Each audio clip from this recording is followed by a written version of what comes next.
당일 오후 사무실에서 일하던 아들의 휴대폰이 울립니다. 화면을 켠 순간 아들의 손이 굳어버렸습니다. 사진 속 부모님은 따스한 햇살이 가득한 테라스에서 커피잔을 들고 환하게 웃고 계셨습니다. 평생 자식들 뒤편에 그림자처럼 서 계시던 두 분의 얼굴에 한 번도 본 적 없던 자유로운 미소가 피어 있었습니다. 우리 오늘 실버타운 입주했다. 밥은 여기서 다 해결되니까 걱정 말고.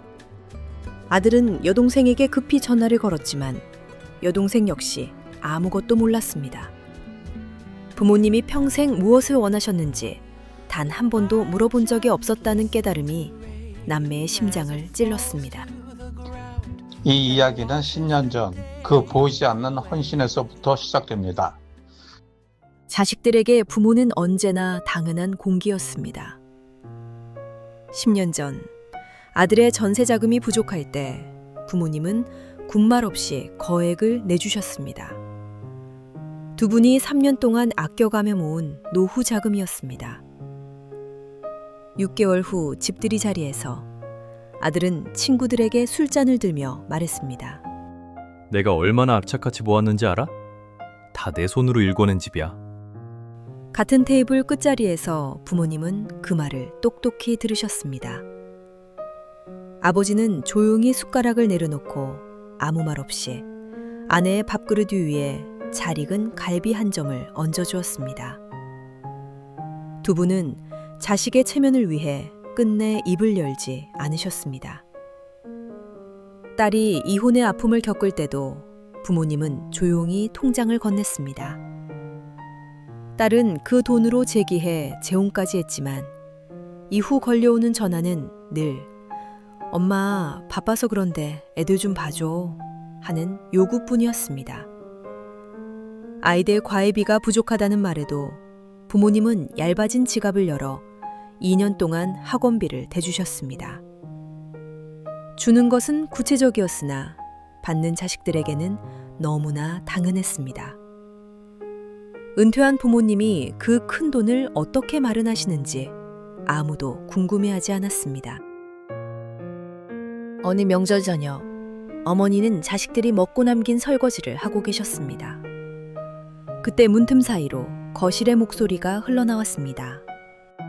오빠, 부모님 나중에 나이 더 드시면 어떻게 할 거야? 우리 집이 좀 더 크니까 일단 우리 쪽으로 오시는 게 맞나? 아니면 번갈아 모시든가. 뭐, 아직 건강하시니까 나중에 생각하자. 그 대화 속에는 부모님의 의사란 존재하지 않았습니다. 훗나 처치해야 할 짐짝의 위치를 논하듯 차가운 조율만이 흘렀습니다. 어머니는 소리 없이 물을 껐습니다. 젖은 손을 앞치마에 닦으며 안방으로 걸어가 책을 읽고 있던 남편 곁에 침대에 걸터 앉았습니다. 그리고 낮은 목소리로 속삭였습니다. 우리가 필요할 때만 연락이 오더라. 아버지는 읽던 책을 덮고 깊은 눈빛으로 고개를 끄덕였습니다. 우리 노후는 우리가 결정하자. 아버지는 서랍에서 새 공책 한 권을 꺼내놓았습니다. 두 사람은 식탁에 마주 앉아 펜을 들었습니다. 자식들에게 가려져 있던 두 사람만의 인생 계획이 그 비밀 노트 위에서 비로소 시작되는 순간이었습니다. 결혼 50주년이 되는 날 아침 일찍 아들에게서 카카오톡이 왔습니다. 오늘 결혼기념일이시죠? 늘 건강하세요. 그것이 전부였습니다. 저녁에는 딸에게서 전화가 왔습니다. 수화기 너머로 아이들 싸우는 소리가 들렸습니다. 엄마, 50주년 축하해. 근데 오늘 애들이 감기 기운이 있어서 나중에 밥 한 번 먹어요. 통화는 4분을 채우지 못했습니다. 두 분은 낡은 식탁에 마주 앉았습니다. 아버지는 찬장에서 매실주 2잔을 따랐습니다. 50년 전 가난했던 결혼식 피로연에서 수줍게 나누어 마셨던 그 술이었습니다. 여보, 50년 동안 고생 많았어. 당신도요. 정말 수고하셨어요. 긴 말이 필요 없었습니다. 자식들의 빈자리는 두 사람의 단단한 애정으로 이미 가득 차 있었습니다. 그날 밤 아버지는 노트를 펼쳤습니다. 새 페이지 위에 묵직하게 써내려갔습니다. 50년 수고했어요. 어머니가 펜을 이어받았습니다. 이제 우리 차례야. 다음 날 아침 두 분은 은행으로 향해 실버타운 최종 입주 기탁금을 송금했습니다. 자식들에게 아낌없이 내어주는 와중에도 두 분에게는 비밀 공동 적금 통장이 있었습니다. 아버지는 남몰래 은퇴를 2년 미루며 경비 일을 하셨고 어머니는 친정에서 상속받은 시골 땅을 조용히 처분해 그 통장에 밀어넣으셨습니다. 3년 동안 주말마다 드라이브 다녀온다고 말하며 전국 실버타운을 직접 답사하셨습니다. 식사는 잘 나오는지, 시설은 안전한지, 그 모든 기록이 노트에 빼곡히 남아 있었습니다. 18개월 전 두 분은 마음에 드는 방을 지정했습니다. 햇살이 가장 잘 드는 남향 코너룸, 푸른 정원이 한눈에 들어오는 곳. 노트에 남긴 문장은 단 한 줄이었습니다. 창문으로 아침 햇살이 들어옴. 여기다 자식들이 7분 안부로 50주년을 때우던 그날, 부모님은 이미 오래전부터 자신들이 갈 곳을 알고 계셨습니다. 다음해 봄, 남매는 처음으로 실버타운을 찾았습니다. 쓸쓸한 곳에 상상했지만 그곳은 노년의 품격이 흐르는 따뜻한 공간이었습니다. 어머니는 15년을 미뤄온 서예를 배우고 계셨고 아버지는 자식들의 잔소리 없이 원하는 디저트를 즐기고 계셨습니다. 거실을 둘러보던 딸의 시선이 창틀 위 낡은 노트에 머물렀습니다. 조심스럽게 펼치자 3년 전 첫 답사 기록이 눈에 들어왔습니다.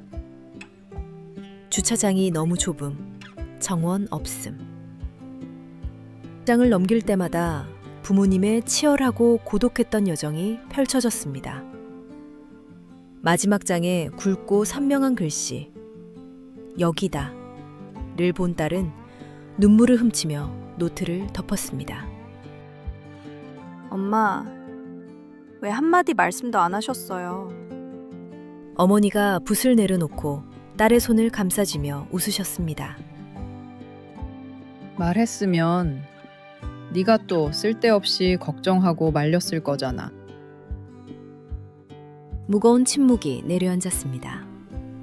아들이 지갑을 만지작거리며 겨우 입을 열었습니다. 아버지, 그래도 혹시 돈 필요하시면 말씀하세요. 매달 생활비라도 조금씩 보탤게요. 아버지는 커피잔을 내려놓았습니다.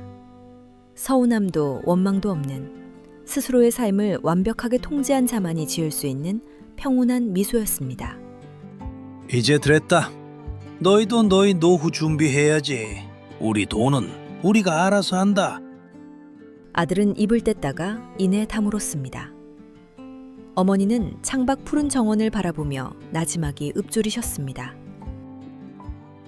우리가 줄 수 있을 때 기쁘게 다 줬어. 이제는 우리가 우리 인생을 선물 받을 차례란다. 자식들은 아무 대꾸도 하지 못했습니다. 부정할 수 없는 진실이었기 때문입니다. 두 분은 그렇게 50년 만에 처음으로 자신들만을 위한 아름다운 계절을 맞이하고 계셨습니다. 부모님의 결정에 깊이 감동받고 지지하신다면 구독과 좋아요를 꼭 눌러주세요. 정의롭고 가슴 따뜻한 이야기를 배달하는 우리의 1000명 구독자 달성 여정에 함께 동행해 주시길 바랍니다. 감사합니다.